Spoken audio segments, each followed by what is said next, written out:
Vivimos en un mundo a veces demasiado infantil, demasiado ingenuo, demasiado, demasiado naif, ¿no? Naif es una palabra relacionada con el arte, ¿no? Que representa la realidad, pues afectando a la ingenuidad, ¿no? De la sensibilidad infantil, ¿no?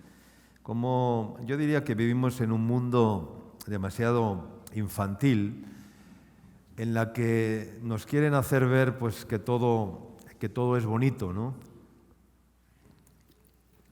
Que todo está bien, que todo vale, que todo es lindo, que todo es bello, ¿no? Pero esa no es la realidad, ¿no? La palabra nos enseña cuál es la verdad, ¿no? Y el mensaje de Jesús, pues, no era del todo bonito, ¿no? Muchas veces se convertía en un mensaje a veces demasiado violento y demasiado confrontativo, ¿no? con la realidad, ¿no? Jesús nunca predicó que todo era bonito, que todo valía, que todo estaba bien, sino todo lo contrario, ¿no? Jesús siempre llevó al hombre y a sus discípulos y predicó un evangelio de sufrimiento, de sacrificio, de renuncia, de obediencia, ¿no? Y la palabra pues, nos viene a mostrar la realidad, ¿no? Es ingenuo pensar que siempre va a ser todo de color de rosa, como nos quieren hacer pensar, y la vida es un proceso en el que muchas veces pues, es de sufrimiento, ¿no? También de victorias, pero no podemos culpar a Dios absolutamente de nada, ¿no? Solamente entender que algo tendremos que ver también nosotros en cualquier situación que podamos atravesar, ¿no? Y en estos días, mirando las noticias, mirando pues lo que sucede en el mundo, ¿no? Mirando, por ejemplo, la crisis energética que se ha desatado, ¿no? Que se ha generado en gran parte del mundo por causa de la guerra y mirando también, pues, no solamente esa crisis energética del aumento de los costos de la energía.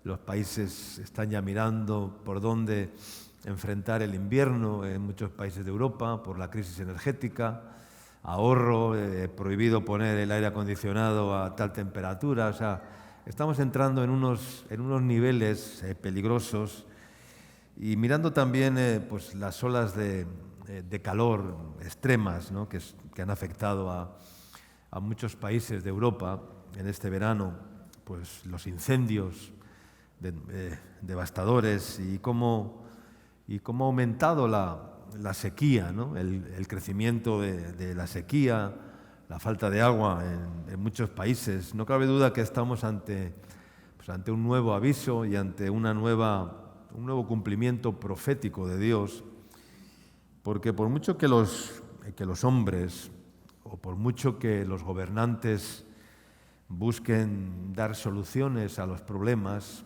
de este tipo, es en vano, porque Dios es también dueño del clima. ¿Cuánto dicen amén? Él es el dueño de todo. ¿O qué piensan ustedes? ¿Que a Dios se le está escapando algún detalle? ¿Que a Dios es dueño del clima? ¿Dios hace llover o Dios no hace llover? ¿Dios envía temperaturas extremas o Dios envía? Él es el dueño absoluto, el creador de todas las cosas, y Él es el dueño del clima también, ¿no? Dios es creador, Dios hace llover o no hace llover, y lo que sucede en el mundo natural es siempre una sombra de lo que sucede en el mundo espiritual. Y mientras muchos investigan las causas de la sequía, pues no entienden por qué, y es porque la mayoría pues, de los seres humanos están secos también, porque están secos en sus corazones, están secos en sus vidas, porque siguen dando la espalda a Dios y porque no siguen teniendo a cuenta a Dios en sus vidas, ¿no? Yo no sé si has experimentado alguna vez el tener una grande sed, ¿no? Una sed grande, ¿no? Hay varios tipos de sed. El hombre pues que se aferra a su vida, a su piel, a su pellejo, por llamarlo de alguna manera, valora más las necesidades físicas, ¿verdad? Que las más importantes, que son las espirituales, ¿no? Y es por eso cuando tiene hambre, el hombre pues hace lo que sea por comer. Cuando tiene sed, él hace lo que sea por beber. Y porque el hombre se ama más a sí mismo, tiene ese instinto de supervivencia, ¿verdad? Más que nada, pero hay una sed espiritual en los seres humanos, pues que muchos la sufren durante toda su vida, ¿no? Y no las sacian nunca, ¿no? Siempre tienen esa sed espiritual, esa necesidad, esa insatisfacción. ¿Y cuántas personas vienen a la iglesia, vienen al banquete de la palabra de Dios y no comen y no beben y no les aprovecha lo que comen porque no asimilan el alimento santo, ¿no? Y no reciben de su gracia porque siguen aferrados a sus pensamientos, a sus sentimientos, a su autocontrol, a su autodominio, y no permiten a Dios nunca hacer su obra, nunca consiguen rendirse al Señor completamente y entregar al Señor la voluntad total, absoluta de sus vidas, ¿no? Vamos a leer Jeremías capítulo 2, Jeremías 2, versículos del 9 al 13. Dice así la palabra de Dios: por tanto, contenderé aún con vosotros, dijo Yahvé, y con los hijos de vuestros hijos pleitearé. Porque pasad a las costas de Quitín y mirad, y enviad a Cedar, y considerad cuidadosamente, y ved si se ha hecho cosa semejante a esta.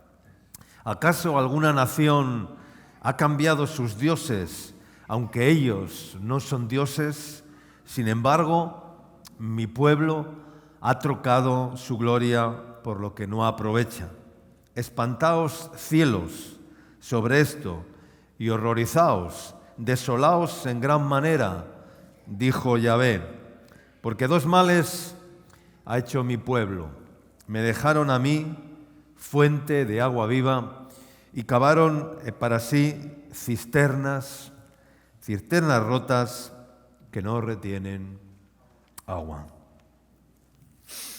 A veces cuando he viajado por algunos lugares, por carretera, y vas mirando el paisaje, de repente pasas por un puente elevado y por encima de lugares donde supuestamente antes había habido ríos, había habido arroyos, que en otro tiempo eran fuentes, lugares caudalosos de agua, pero que ahora se han quedado totalmente secos, ¿no? Vacíos, sin agua.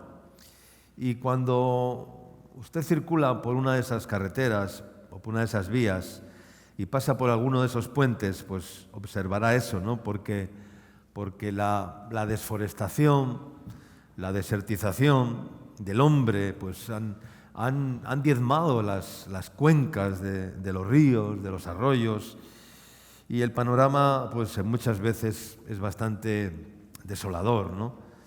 Dice aquí la palabra que dos males ha hecho mi pueblo, ¿no?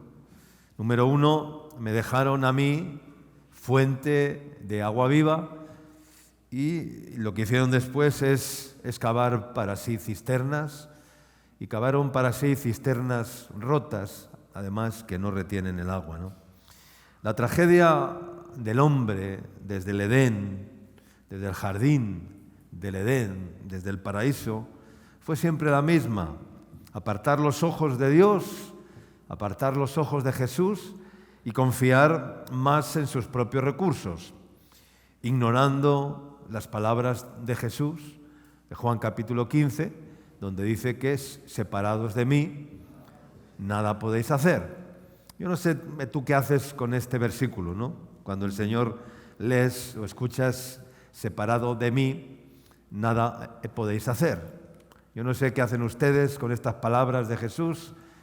Yo las he entendido muy bien en mi vida y cada vez he entendido que no me puedo separar ni un ápice de Jesús.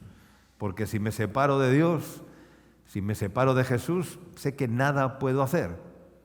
Y tú dirás, bueno, yo puedo hacer todavía muchas cosas separado de Dios. Bueno, allá tú, hágalas, siga nomás, ¿no? Como dicen por ahí, siga nomás, ¿no? Siga haciendo sus propias cosas, sus propias obras, separado de Dios, a ver hasta dónde llega. Yo dije un día, hasta aquí he llegado y a partir de ahora no me voy a separar de tu gracia, no me voy a separar de tu presencia, y he entendido que separado del Señor, pues nada puedo hacer. Y me aferro a esa palabra cada día en mi vida, ¿no? Pero a lo largo de la historia, el hombre ha insistido en vivir apartado de la fuente de la vida, ¿no? Y han sustituido o quieren sustituir al verdadero Dios por sus propios razonamientos humanos. En los tiempos del profeta Jeremías, el pueblo de Israel había abandonado a Dios, el manantial de aguas vivas. Y entonces estaban tratando de cavar para sí mismos cisternas, pero esas cisternas que habían cavado, que estaban cavando, estaban totalmente rotas, estaban resquebrajadas y no retenían el agua, ¿no? Y una cisterna rota en esas regiones, en tiempos bíblicos, la gente construía cisternas, ahora también se construyen, ¿para qué? Para almacenar el agua, ¿no? En tiempos de necesidad o en tiempos de sequía, ¿no? Y a veces cuando la gente necesitaba agua, descubría que por un descuido en la construcción de esa cisterna, en el revestimiento, pues el pozo estaba vacío, no había agua, ¿no? Yo creo que no hay mayor frustración que en medio de un desierto, de una sequía, hallar un pozo y meter ahí el deso para extraer agua y ver que el pozo está ¿qué? Está seco, ¿no? Está vacío, no hay agua. Es una frustración, ¿no? Un pozo seco, un pozo vacío, ¿no? El pozo está diseñado para tener agua, para manar agua en tiempos de necesidad, ¿no? Y entonces una cisterna rota, una cisterna vacía, pues no tenía ningún sentido, no tenía ningún valor, no era provechosa en ningún momento, ¿no? Eran pozos enormes que recibían un revestimiento para impedir que el agua se filtrara, ¿verdad? Pero ¿dónde estaba el agua depositada en ese pozo? Se había escurrido por las grietas del revestimiento, ¿no? En este versículo Dios expresa su tristeza por la insensatez de su pueblo, ¿no? Ahora bien, dice, cavaron para sí cisternas, es decir, para sí mismos, pero que representan las cisternas rotas. Las cisternas rotas, hermanos, representan las falsas esperanzas, las falsas confianzas, los falsos recursos que tiene el ser humano queriendo todavía aferrarse a sí mismo, a sus propios recursos, ¿no? Y cuando tratamos de llenar una cisterna rota, una falsa confianza, las grietas que tienen esas falsas confianzas, lo que van a provocar es que todo el agua se pierda, se salga inmediatamente y va a provocar un vacío, una insatisfacción y por consiguiente volver a tener sed porque no se sacian nunca, porque así es el alma del hombre, así es el corazón del hombre. Dice Eclesiastés que las aguas de los ríos todas van al mar, pero el mar que dice que nunca se llena. O sea, las aguas de los ríos, todos los ríos desembocan en el mar y constantemente los ríos echan aguas en el mar, pero dice que el mar nunca se llena, y así es el corazón del hombre, que cava para sí cisternas rotas que no retienen agua. Nunca se llenan, nunca se sacian, nunca están satisfechos, ¿no? Continuamente me encuentro pues con situaciones y con personas que tienen ese problema. Son como cisternas rotas que no retienen agua, porque cambian la fuente inagotable del agua viva que sacia completamente, para vivir libres de esa sed, de afanes, de ansiedades y de codicias, como Jesús le dijo a la samaritana: si bebieres del agua que yo te daré, de este agua, de este pozo, volverás a tener sed, pero si bebieres del agua que yo te daré, no tendrás sed jamás. Yo creo que venimos en estos últimos domingos predicando o enseñando en una línea muy parecida, en que Dios nos quiere llevar a esos términos, pero nos cuesta entender, nos cuesta encajar, nos cuesta entender los tiempos de Dios, ¿no? Y queremos seguir bebiendo de nuestra propia fuente, queremos seguir bebiendo de nuestro propio pozo en vez de ir a beber del pozo del agua de la vida, donde no vamos a tener sed jamás. Pero si sigues cavando cisternas para ti mismo, sigues con tus razonamientos, sigues con tus propios planes en vez de vivir en los planes de Dios, sigues queriendo beber de las aguas del Nilo, que son aguas podridas, que son aguas estancadas, que son aguas serviles, que son aguas podridas, pues, o si quieres seguir bebiendo de las aguas de tu mente, de las aguas de tu corazón, que es una cisterna engañosa. El corazón es una cisterna engañosa, y muchos quieren seguir bebiendo de las aguas de su corazón engañoso, bebiendo de las aguas de su mente razonadora, bebiendo de las aguas equivocadas. Y hay tantas clases de sed: la sed del mundo. El mundo provoca una sed insaciable, la sed del miedo, la sed del temor, ¿verdad? Boca seca y manos sudorosas, ¿no? Cuando le das la mano a una persona y tiene las manos sudorosas, esa persona está viviendo una ansiedad. Es un síntoma de las manos sudorosas, es un síntoma de ansiedad, ¿no? Cuando el sudor brota por las manos, porque el sudor puede brotar por otras partes del cuerpo, estoy de acuerdo, pero las manos sudorosas, tú dale la mano a una persona, y si tiene las manos sudorosas, esa persona está llena de ansiedades, está llena de sed, tiene mucha sed. Y no sed de beber agua, un vaso de agua, sino no tiene una profunda sed en su alma. Y ansiedades, pues, de tipo sexual, pues, que provocan a veces una sed irrefrenable, ¿no? ¿Cuántas personas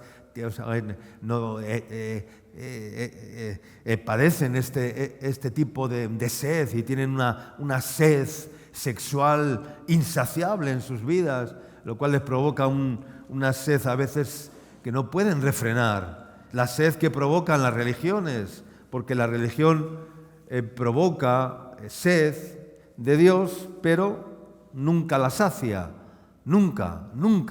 La religión nunca sacia, pero no estoy hablando de la religión católica, ¿no? Estoy hablando de todas las religiones, porque yo veo muchas personas que vienen al culto, pero siguen teniendo sed en sus vidas, y que esperan venir al culto, beber un poco de agua fresca y comer un poco de pan de vida, un refrigerio, pero luego se van y siguen sedientos y sedientos en sus vidas, siguen con ansiedades en sus vidas. ¿Por qué? Pues porque no beben de la fuente y no están saciados todavía. Así que ni la religión evangélica va a calmarte la sed. Solo Dios puede calmar nuestra sed definitivamente y por la eternidad. ¿Cuánto dicen amén? Solo Dios puede abrir esos pozos de agua viva en tu corazón. Abraham, Isaac y Jacob abrían pozos constantemente para extraer agua necesaria para la vida física del hombre y de sus ganados.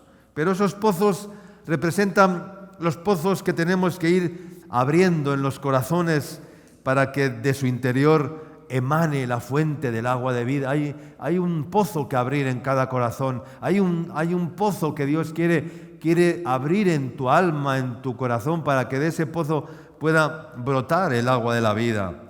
Y hermanos, el primer jinete de los 4 jinetes del Apocalipsis es el jinete de la apostasía. ¿Qué es la apostasía? Es dejar a Dios como fuente de agua viva y cavar para sí cisternas rotas que no retienen agua, lo que hemos leído. Es decir, es naufragar en la fe. Y un náufrago es alguien que va ¿cómo? Que va ¿a qué? Es alguien que va a la deriva, que va llevado por los vientos de este mundo, por las corrientes de este mundo, cuyo final es encallar contra las rocas de una costa, de una peña, o morir en una isla desierta por falta de alimento espiritual y por haberse llenado del mundo en vez de llenarse de Dios, ¿verdad? Y cuando tiene que emigrar, entonces ya no puede porque le pesa tanto Hay un pájaro que come tanto y tanto y tanto que cuando tiene que emigrar en tiempos en el que las aves tienen que emigrar, pues no puede levantar las alas. Quiere correr, quiere empezar a volar, pero ha comido tanto que ya no puede volar. Y entonces ahí se queda y se muere porque es tiempo de emigrar y no puede emigrar porque no puede levantar las alas. Hay personas así, llenas de ansiedad, que sacian su ansiedad comiendo de la basura de este mundo, comiendo de lo que este mundo ofrece, y cuando hay que emigrar, cuando hay que levantar las alas, cuando hay que volar, entonces les pesa tanto su alma, les pesa tanto que no pueden volar, que no pueden levantar las alas, hermano. Pero el hombre de Dios, el hombre que ha calmado ya su sed, está preparado para emigrar cuando tiene que emigrar, está preparado para levantar las alas cuando tiene que levantar las alas, está preparado para dar un paso más adelante que va a tener que dar en cualquier momento de su vida. Pero si no, querrás levantar las alas y te pesará tanto el cuerpo, te pesará tanto tu carnalidad, tu humanidad, que ya no podrás levantar el vuelo, y entonces ahí te quedarás y ahí te morirás, te secarás. Dice 1 Timoteo capítulo 1, versículo 18 y 19, hablando de esto que estamos hablando, dice: este mandamiento, hijo Timoteo, te encargo, para que conforme a las profecías que se hicieron antes en cuanto a ti, milites por ellas la buena milicia, manteniendo la fe y la buena conciencia, desechando la cual naufragaron en cuanto a la fe algunos. Se puede naufragar en cuanto a la fe. Y en los tiempos actuales cada vez hay más náufragos en la iglesia, en el mundo. El mundo está lleno de náufragos, pero en la iglesia también, donde no debiera de haber náufragos, porque somos personas que hemos entendido el plan de Dios, ya no debemos naufragar. ¿Por qué se siguen naufragando y naufragando en la fe, verdad? Que no quieren obedecer Hay un timón, hermanos, y hay que agarrarse al timón y no hay que soltarse del timón, pero hay que obedecer al timón del barco. Dios es el capitán, Dios es el que mueve el timón. No eres tú el que tienes que mover el timón del barco, es Dios el que mueve el timón. Y hay que obedecer al timón, porque no quieren poner los ojos en Jesús y pretenden tener puesta su esperanza en sí mismos, o en las riquezas, o en las cosas de este mundo, y por lo tanto no quieren creer a Dios de todo su corazón. Porque como dice la Escritura, en Juan capítulo 7, dice que en el día de la fiesta de la gran fiesta, Jesús, puesto en pie, alzó su voz y dijo: si alguno tiene sed, venga a mí y beba. El que cree en mí, como dice la Escritura, de su interior correrán ríos de agua viva. Esto dijo del Espíritu que habían de recibir los que creyesen en Él. Amén, hermanos. Vamos a leer Nehemías capítulo 9, versículo 15. Dice, Nehemías 9:15, dice: les diste pan del cielo en su hambre y en su sed les sacaste agua de la peña. ¿Por qué Dios decide sacar agua de la peña, de la roca? Era como una locura, ¿no? ¿Y por qué le dice a Moisés: habla a la peña y ella te dará agua, ¿no? Y el pueblo que está sediento podrá beber. Moisés cometió un error, ¿no? En vez de hablar a la peña, ¿qué hizo? Convirtió en la vara y de una forma osada golpeó la peña cuando tenía que haber hablado a la peña. Hablar a la peña era suficiente, pero Moisés estaba tal vez tan presionado, tan agobiado, un pueblo que estaba presionándole constantemente, que dijo: tengo que darles agua, me van a crucificar, me van a matar, me van a desechar. Hablar a la peña, le faltó la fe. Aún así el Señor tuvo misericordia, ¿no?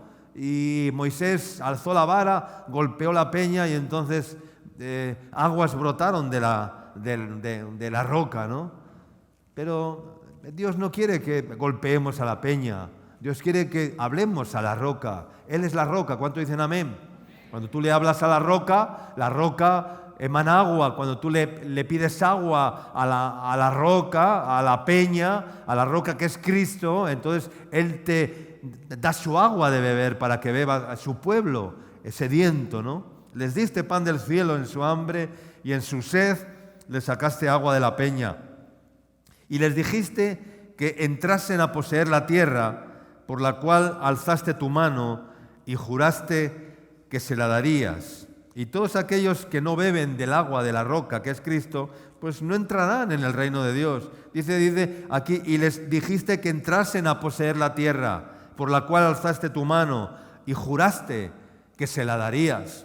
Pero el que no bebe de la peña, el que no bebe de la roca, el que no ha nacido de nuevo, el que no entrará en el reino de Dios, no entrará a poseer la tierra, porque no han nacido de nuevo, porque siguen bebiendo agua y siguen cavando cisternas rotas que no retienen agua. Mas ellos y nuestros padres, dice, fueron soberbios y endurecieron su cerviz y no escucharon tus mandamientos, no quisieron oír ni se acordaron de tus maravillas que habías hecho con ellos. Antes endurecieron su cerviz y en su rebelión pensaron poner caudillo para volverse a su servidumbre, volverse a su servidumbre, a ser esclavos nuevamente de los afanes, a ser esclavos del mundo, a ser esclavos del sistema de este mundo, a ser esclavos de la religión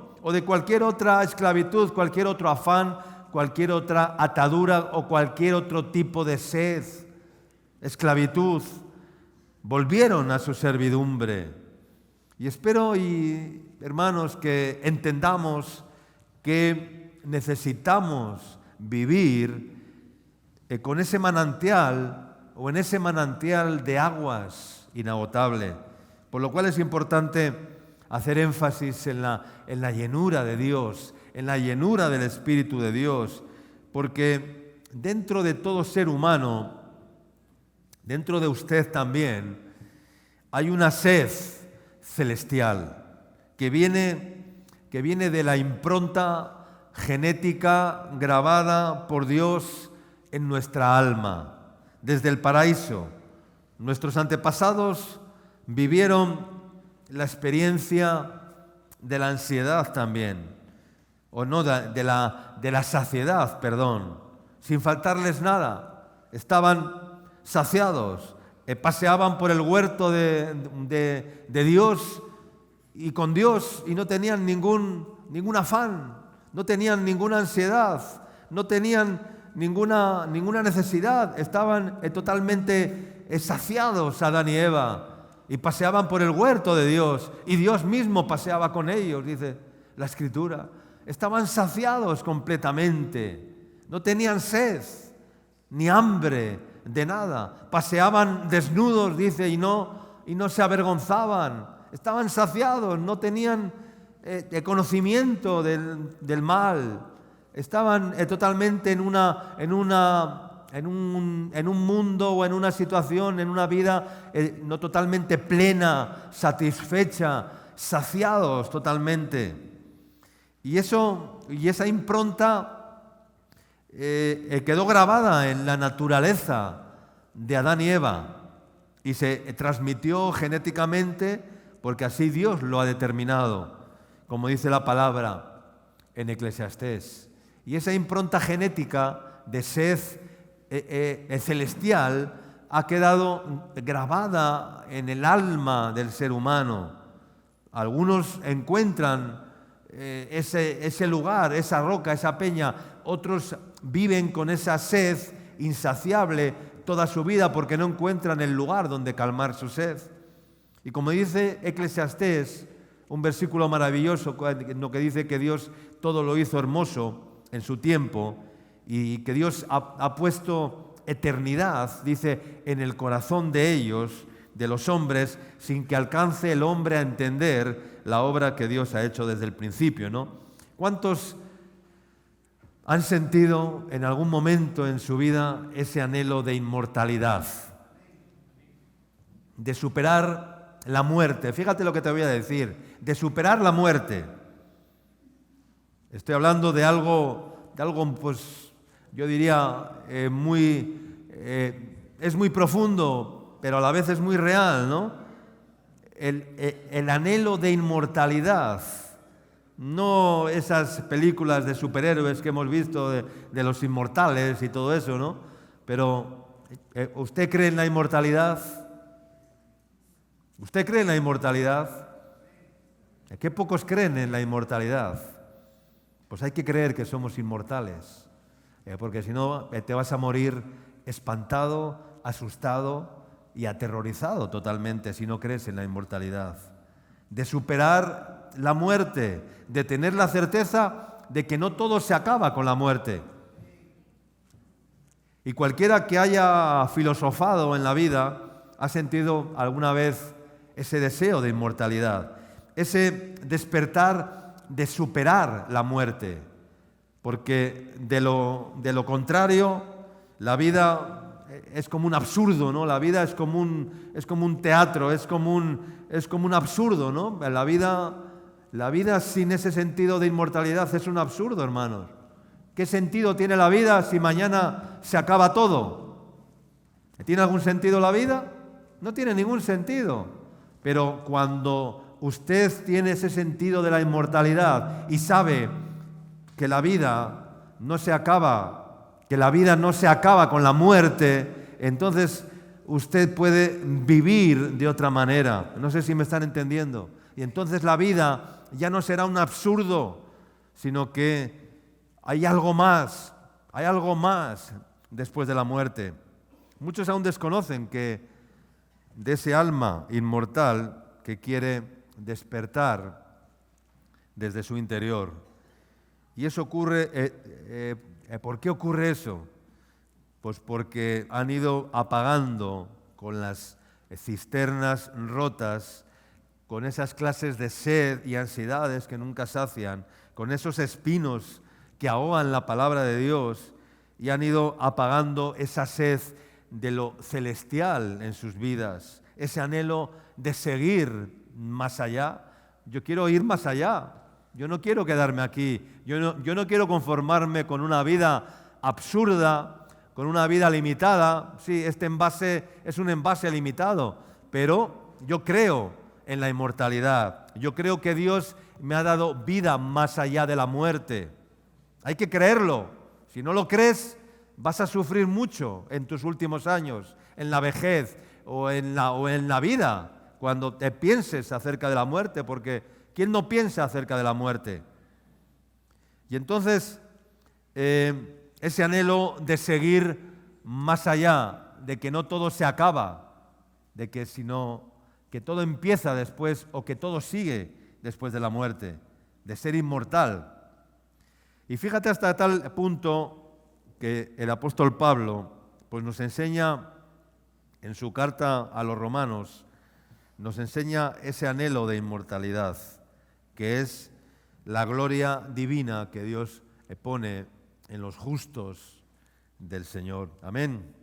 Dice Romanos capítulo 2, versículo 5. Dice, pero por tu dureza y por tu corazón no arrepentido, atesoras para ti mismo ira para el día de la ira y de la revelación del justo juicio de Dios. Dice, el cual pagará a cada uno conforme a ¿qué? Conforme a sus obras. Aquí dice algo, claro, no muchos dicen, no, es que la salvación, dicen, no es por obras, ¿no? Para que nadie se gloríe.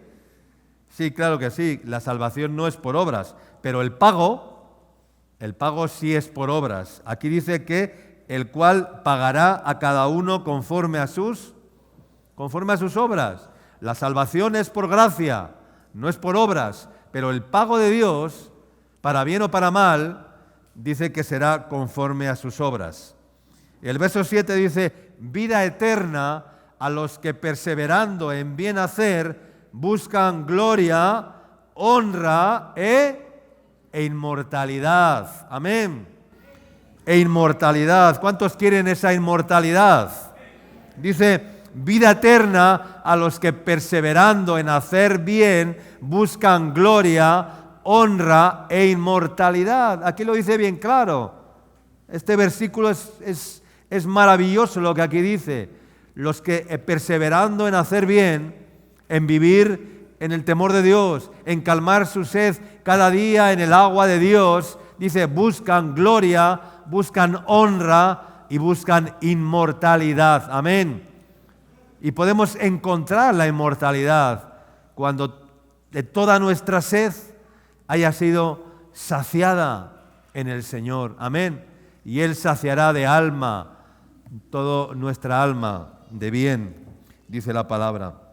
Entonces, hermanos, cuando se secan los ríos, cuando se secan los arroyos, cuando se secan los pozos, solo quedan pues, los recuerdos de que por allí pasaron corrientes de aguas. Y quizás muchos de ustedes tengan un pequeño chorrito de agua sin frutos y viven un evangelio apagado por la pereza o por la comodidad, con un pie en el Señor, con otro pie en el mundo, con un pie aquí, con un pie allá, un cristianismo sin Cristo, un cristianismo que usa el nombre de Cristo, pero que vive preocupado solamente por las cosas terrenales y no se preocupa por las cosas celestiales, por las cosas de arriba. No pasa de ser una cisterna totalmente rota. Amén.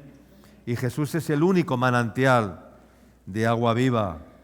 Y quienes desean ser cada día más semejantes a Él, no cometen la imprudencia de confiar en las cisternas construidas con sus propias manos, con sus propios recursos, con sus propios pensamientos, o en su experiencia, o en su conocimiento, o como buenos miembros de la Iglesia. No, ellos van al manantial de las aguas vivas, se bañan y se lavan cada día en esas aguas, calman la sed del alma en la pureza de esas aguas y no permiten que nada los aparte de ese manantial. Y el resultado de esa experiencia es una vida de obediencia auténtica, un carácter que cada día refleja más y más el carácter de Cristo. Amén, hermanos. Y expresa también la profunda tristeza que Dios sintió en el jardín del Edén cuando Adán y Eva se escondieron de su presencia. En ese día trágico el corazón de Dios se afligió, no tanto ni por causa de un fruto que ellos comieron, sino porque los hijos amados ya no confiaban en Él, habían perdido la confianza en Él, habían menospreciado un lugar donde estaban completamente saciados, donde estaban llenos, donde no tenían necesidad de nada y entonces habían querido buscar o experimentar algo más fuera de aquel espacio, fuera de aquel Edén, fuera de aquel jardín, fuera de la presencia de Dios. A veces, cuando no estamos saciados en la presencia de Dios, ¿qué hacemos? Cruzamos el cerco, nos saltamos el semáforo en rojo, atravesamos los límites. ¿Por qué? Porque dentro de la ciudad de refugio nos falta algo, no estamos saciados y entonces tenemos que cruzar los límites, tenemos que salirnos de los límites de las ciudades de refugio que nos han asignado, donde está la presencia de Dios. Y entonces corremos peligro. Amén. Pero cuando alguien está saciado, no tiene que saltar la valla. ¿Cuántos dicen amén? No tiene que cruzar el cerco, no tiene que cruzar ningún límite, porque está dentro de esa ciudad de refugio, está dentro de los atrios del Señor, está saciado de todo bien y saciará de bien mi alma, dice la Escritura. Y entonces no tengo que cruzar ningún límite, no tengo que saltarme ningún semáforo en rojo, no tengo que cruzar la línea, porque no lo necesito. Solo tengo que mirar más hacia adentro y menos mirar hacia afuera. ¿Cuántos dicen amén? Y el hombre quebró la relación con el Padre, quebró la relación con Dios. ¿Por qué? Porque quisieron construir, ¿qué? Cisternas rotas que no retenían agua. Quisieron comer del árbol del conocimiento del bien y del mal. Entonces les fueron abiertos sus ojos. Comieron de lo que no debían de comer. Tenían de todos los árboles frutales en el huerto. Menos de uno no podían comer, pero solamente ese uno les causó tal atracción que ahí cavaron esa cisterna que no retenía agua y comieron de esa cisterna y bebieron de ese agua engañosa y entonces perdieron la inocencia, perdieron la integridad delante de Dios. Entonces, hermanos, existe un grave problema en esto. Es el problema de la sustitución. ¿Qué es la sustitución? Me dejaron a mí fuentes de agua viva y la sustituyeron ¿por qué? Por cisternas rotas que no retenían el agua. Amén. Dice el verso 11 que hemos leído en Jeremías capítulo 2, verso 11, dice, sin embargo, mi pueblo, dice, ha trocado su gloria por lo que no aprovecha. Mi pueblo ha cambiado su gloria por lo que no aprovecha. Cuando uno abandona al Señor, el sustituto jamás será tan bueno como prometía serlo. Amén. A veces creemos que los sustitutos van a ser mejor que lo que teníamos. No, hermano. Nunca pretendas que lo que va a sustituir a otra cosa sea mejor que la anterior. Claro, si Dios la sustituye, seguro que sí, pero si eres tú el que haces la sustitución y cambias lo que Dios te ha dado por otra cosa, por un sustitutivo que tú crees que puede ser mejor, entonces vas a experimentar que lo que tú estás sustituyendo no es lo que va a ser mejor para tu vida, porque no lo hizo Dios. Has trocado su gloria por lo que no aprovecha. Amén. A través de la historia el hombre ha demostrado su ineficacia para someterse a la voluntad de Dios y su continua rebeldía o rebelión al proponerse sustitutos que no podían satisfacer o que nunca podrán satisfacer sus profundas necesidades o las profundas necesidades de su alma, de su ser. Amén.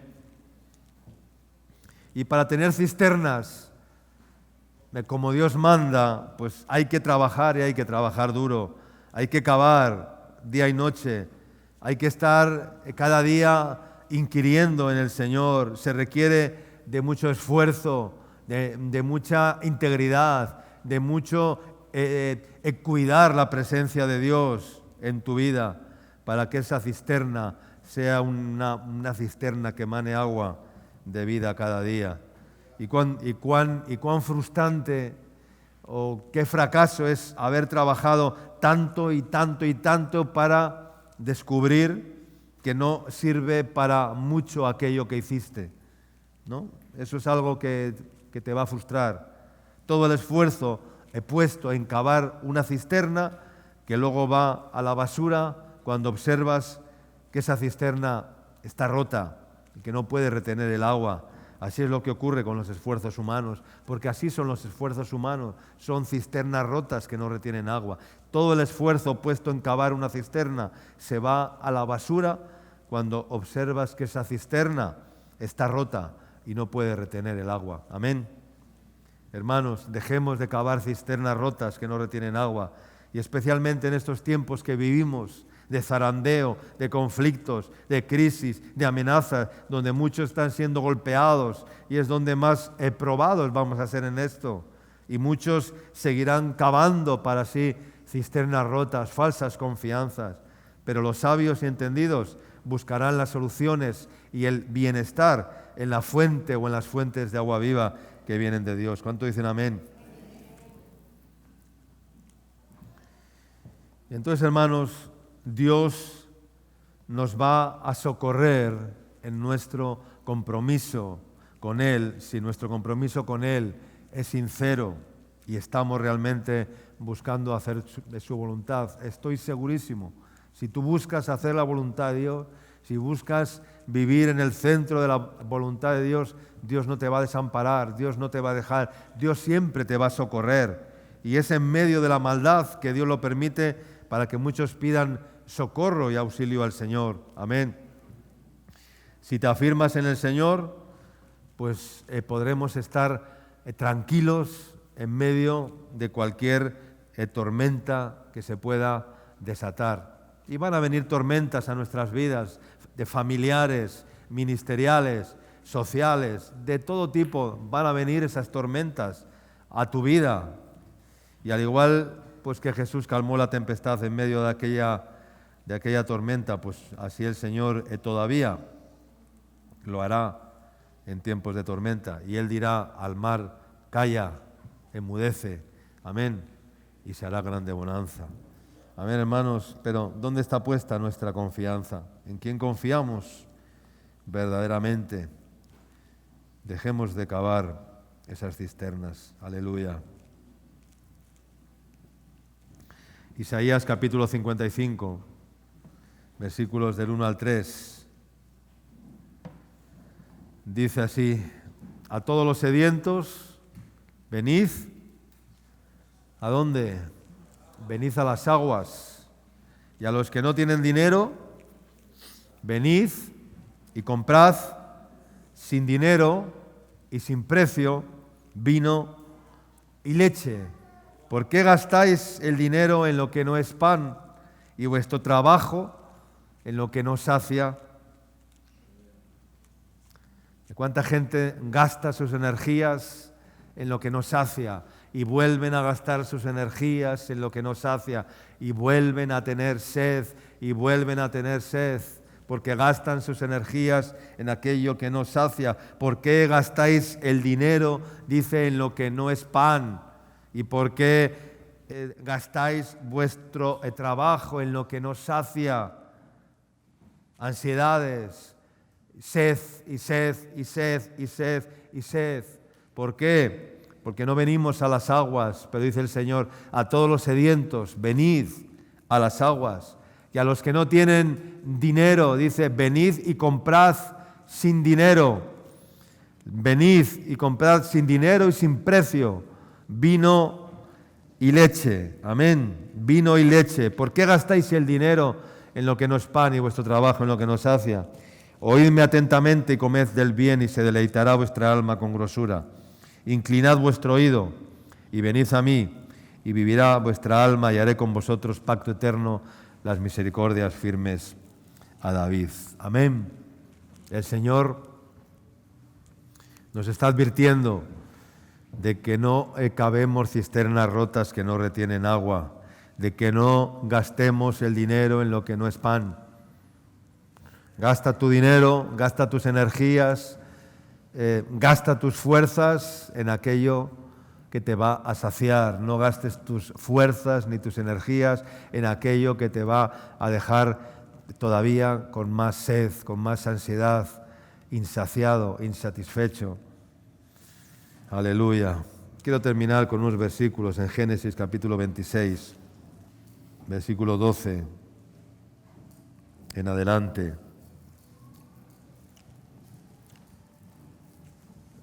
Dice, y sembró Isaac en aquella tierra y cosechó aquel año 100 por 1 y le bendijo el Señor. El varón se enriqueció y fue prosperado y se engrandeció hasta hacerse muy poderoso. Y tuvo hato de ovejas y hato de vacas y mucha labranza. Y los filisteos le tuvieron envidia. Y todos los pozos que habían sido abiertos, los criados de Abraham, su padre, en sus días, los filisteos los habían cegado y llenado de tierra. Entonces dijo Abimelec a Isaac, apártate de nosotros, porque mucho más poderoso que nosotros te has hecho. E Isaac se fue de allí y acampó en el valle de Gerar y habitó allí. Y volvió a abrir Isaac los pozos de agua que habían abierto en los días de Abraham su padre y que los filisteos habían cegado después de la muerte de Abraham. Y los llamó por los nombres que su padre los había llamado. Pero cuando los siervos de Isaac cavaron en el valle y hallaron allí un pozo de aguas vivas, los pastores de Gerar riñeron con los pastores de Isaac, diciendo, el agua es nuestra. Por eso llamó el nombre de el pozo Esec, porque habían altercado con él. Y abrieron otro pozo y también riñeron sobre él, y llamó su nombre Sinna. Y se apartó de allí y abrió otro pozo y no riñeron sobre él, y llamó su nombre Rehobot. Y dijo, porque ahora Jehová nos ha prosperado y fructificaremos en la tierra. Y de allí subió a Berseba, y se le apareció el Señor aquella noche y le dijo, yo soy el Dios de Abraham, tu padre, no temas, porque yo estoy contigo, y te bendeciré y multiplicaré tu descendencia por amor de Abraham mi siervo. Y edificó allí un altar, e invocó el nombre del Señor, y plantó allí su tienda, y abrieron los siervos de Isaac un pozo. Amén. Constantemente estuvieron abriendo pozos, los pozos que los filisteos habían cegado y habían llenado de tierra. Los pozos se llenan de tierra. Los enemigos constantemente están echando tierra y tierra y tierra para cegar el pozo de tu vida, de donde mana el agua de la vida, y hay que estar sacando la tierra, las piedras, hay que destapar los pozos, hermanos. Hay muchos pozos que están cegados. Hay muchas vidas que están cegadas, que sus pozos son ya pozos ciegos, que la tierra ha ido cayendo, ha ido haciendo ahí una masa, se ha ido endureciendo y ha hecho que ese pozo esté totalmente ya cegado, seco, vacío, sin agua, sin vida. Y hermanos, hay que destapar los pozos, porque los filisteos constantemente quieren venir y cegar y echar tierra y tapar esos pozos de agua viva para que no emanen las aguas de vida que vienen de Dios. Amén. Mira a ver dónde está tu pozo, dónde está cegado, y comienza a sacar tierra, a quitar esa tierra que ha cegado el pozo. Empieza a sacar esa tierra para que el pozo pueda nuevamente manar agua de vida y no sea un pozo lleno de tierra, cegado por los filisteos, cegado por los enemigos. Amén, hermanos. Leamos Salmos 63 y oramos. Salmos capítulo 63.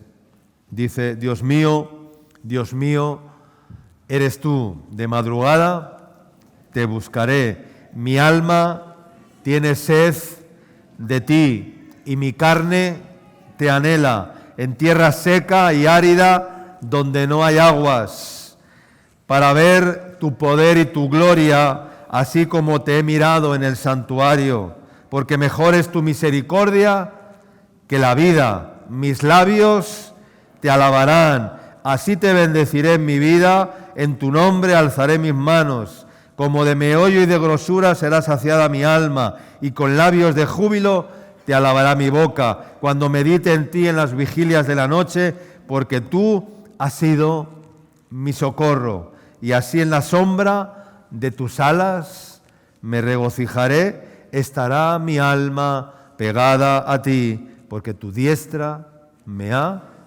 sostenido. ¿Cuántos dicen amén a esta palabra? Amén. Mi alma tiene sed de ti y mi carne te anhela. Amén.